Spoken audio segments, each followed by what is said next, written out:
हम लोग भी साथ आपके खड़े हो। मैं उन सब से माफ़ी चाहती हूँ, क्योंकि मेरा मकसद आज भी अभी तक राजनीति खेलने का नहीं है। ये महामारी का वक्त है, इसलिए मैं उन सब से माफ़ी चाह रही हूँ, क्योंकि सत्ताधारियों को ऐसा कुछ भी मैं महसूस नहीं कराना चाहती जिसकी आड़ में वो लगे हुए हैं। ये महामारी का वक्त है, लोगों को बचाने का वक्त है, इसलिए मैं माफ़ी चाहूँगी कि मुझे ये प्रेस कॉन्फ्रेंस को राजनीतिक लोगों के साथ नहीं करना है। मैं उन सब का धन्यवाद करती हूँ कि जो तहे दिल से पप्पू जी के साथ है। सही मायने में देखिए, लोग पप्पू जी के साथ इसलिए नहीं खड़े हैं कि अभी 4 दिन में चुनाव हो रहा है या कुछ ऐसा होने वाला है, क्योंकि बहुत बड़ी पार्टी है। आज इसलिए खड़े हैं लोग क्योंकि महामारी चल रही है, पैंडेमिक चल रहा है, दूसरी लहर चल रही है और कईयों की जानें जा रही हैं। सब लोग भयभीत हैं और उस भय में हम और आप एक दूसरे का सपोर्ट बन रहे हैं।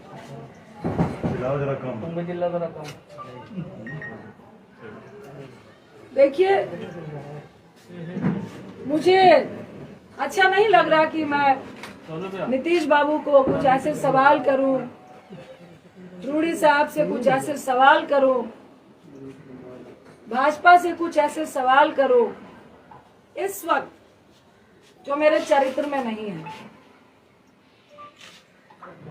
पप्पू जी को आज जेल भेज दिया गया। क्यों भेज दिया गया? किस लिए भेज दिया गया? ऐसा क्या उल्लंघन किया था? ऐसा कौन सा अपराध था? 32 साल पुराना केस, सुबह 9 बजे से घर से लेकर गए हैं। पहले बोला लॉकडाउन का उल्लंघन है। भाई, दिल्ली में लॉकडाउन का उल्लंघन, अगर आपने मास्क नहीं पहना है 500 रुपए का पर्ची काट के आपको वार्न करके भेज देते हैं। ये होता है लॉकडाउन का उल्लंघन। अगर आप ब्रैकेटिंग के पास है, जाना चाह रहे हैं, आपके पास कोई सर्टिफिकेट या आप किस लिए जा रहे हैं नहीं है, तो आपको 1000 रुपये 2000 रुपये का चालान है। लॉकडाउन का उल्लंघन वही होता है। उनको लगा कि अब लॉकडाउन का उल्लंघन से तो बात नहीं बनेगी। तो ये कौन लोग थे? किनके इशारे पे हुआ? नीतीश बाबू, अगर आप इतने कमजोर और असहाय महसूस कर रहे थे तो भैया हम लोग को भी फोन करके बता देते कि भाई मैं मजबूर हूँ, बहुत कम विधायक आए हैं और भाजपा का सिर्फ बिहार में नहीं पूरे देश में गुंडा राज चल रहा है। जो वो चाहते हैं वो ही करते हैं।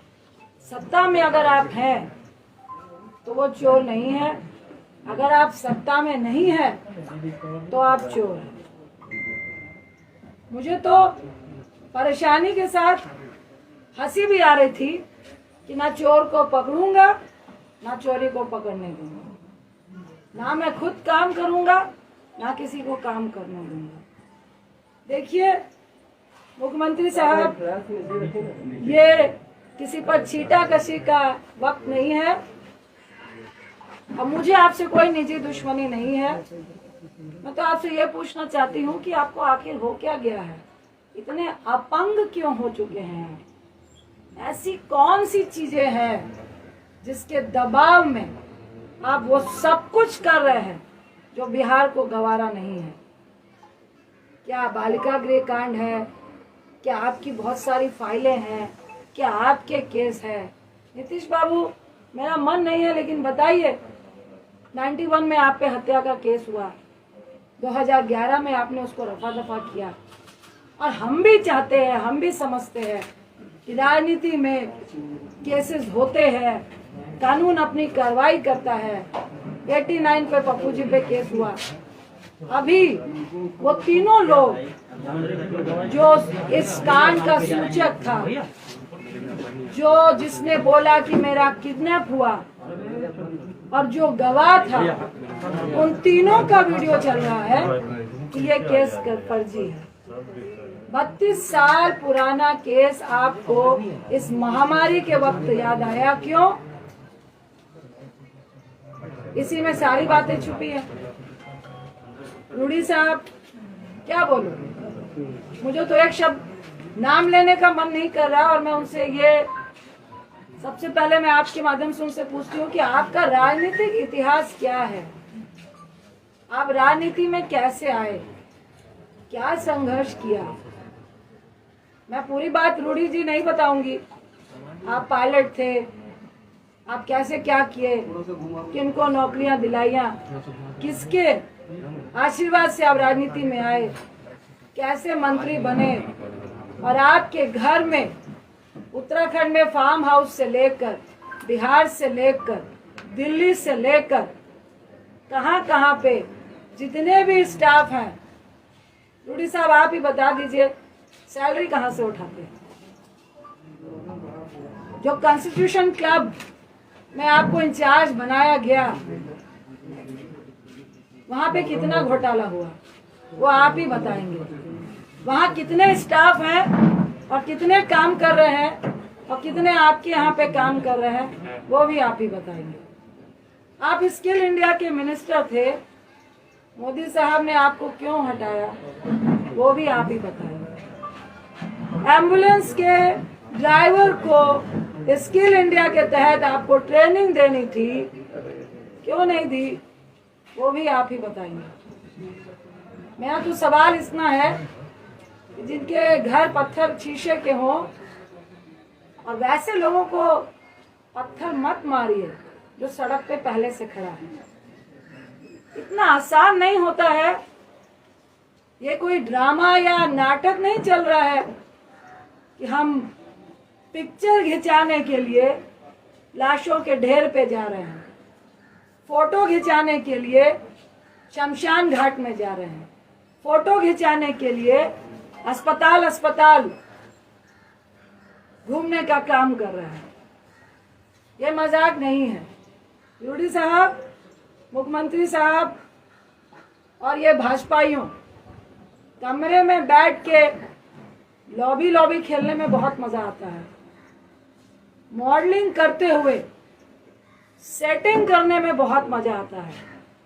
और रूडी साहब की राजनीति हैसियत राजनीतिक व्यक्ति से ज्यादा सेटिंग और लॉबी करने वाली है।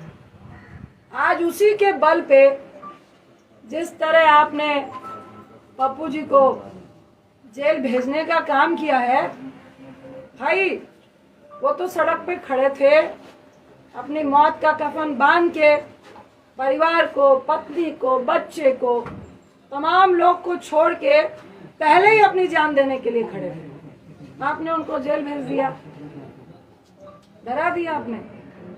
कितना डराएंगे? आपने तो मुझे भी जगा दिया। मैं एक सेकंड भी बाहर मास्क के बगैर नहीं रहती हूँ, लेकिन आज हूँ। आपने किया। अब जब तक पप्पू जी जेल में है, खेल तो होगा और अस्पतालों का निरीक्षण भी होगा। जो बेड आप लोग बेच रहे हैं प्राइवेट और सरकारी, और जिन माफियाओं से मिलकर ड्रग्स की कालाबाजारी हो रही है, ऑक्सीजन की कालाबाजारी हो रही है, रेमडेसिविर की कालाबाजारी हो रही है, ये खुंदक सिर्फ पप्पू जी के राजनीतिक कद से नहीं है। ये खुंदक आपकी और ड्रग्स कंपनियों की, अरे बोल लो भाई, तुम लोग पीछे जो एक साथ मिली भगत से जो आप पैसा कमाने में आज बिहार में रोक लग रही थी। हर अस्पताल में लगातार लोग रोक लगा रहे थे। हर अस्पताल में एक तरफ 95,000 का ऑक्सीजन सिलेंडर मिल रहा था, तो कोई व्यक्ति आपको फ्री में पहुंचा रहा था, आपकी दुकान बंद हो रही थी। आपने छेड़ा है, अब तो हम लोग भी चप्पा चप्पा छानेंगे। कितनी मिली भगत है, ये तो सबके सामने है, सरेआम है कि जहां पर शमशान घाट में 200 लाशें जल रही है, वहां आप 10 दिखाते हैं। सिर्फ बिहार में नहीं, हर जगह पे, उत्तर प्रदेश में, दिल्ली में, मध्य प्रदेश में, जहां जाइए वहीं ये हाल है। देखिए, सत्ताधारियों को उतना ही डराना चाहिए जितने में लोग डरे। इतना भी मत डराइए कि लोग डरना भूल जाए। और जो सड़क पे खड़ा हुआ व्यक्ति को आप जब डराने की कोशिश करते हैं, मौत का कफन बांध के खड़ा हुआ व्यक्ति, उस व्यक्ति को जब आप डराने की कोशिश करते हैं तो डर खुद डर जाता है। ये सत्ताधारियों को समझना चाहिए। और इस महामारी में भी सबसे बड़ी अगर कोई महामारी है, वो है लालची सत्ताधारी, जो इस बड़ी महामारी से भी बड़ी महामारी है। वैसे लोग जो आज सत्ता में विराजमान है, जो जनता को मरते देखकर कीड़े मकोड़े समझते हैं और खुद को उनको मारने वाली दवाई समझते हैं। मुख्यमंत्री साहब, आप